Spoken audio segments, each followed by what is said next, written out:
heavy rain on Monday caused havoc on corporate area roads during the evening rush hour.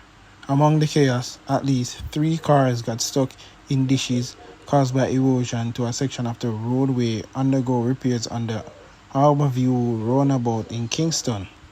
My view on the situation is that they just need to fix the roads better, right? It has been years they are fixing the roads, and in my view they are not doing a good job, and as a result of this the road is in this state whenever the rain falls. So I think they should take pride in their work and get it done better.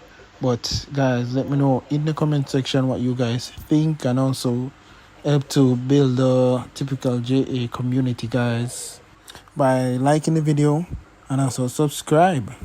Sure to also get my content out there, okay?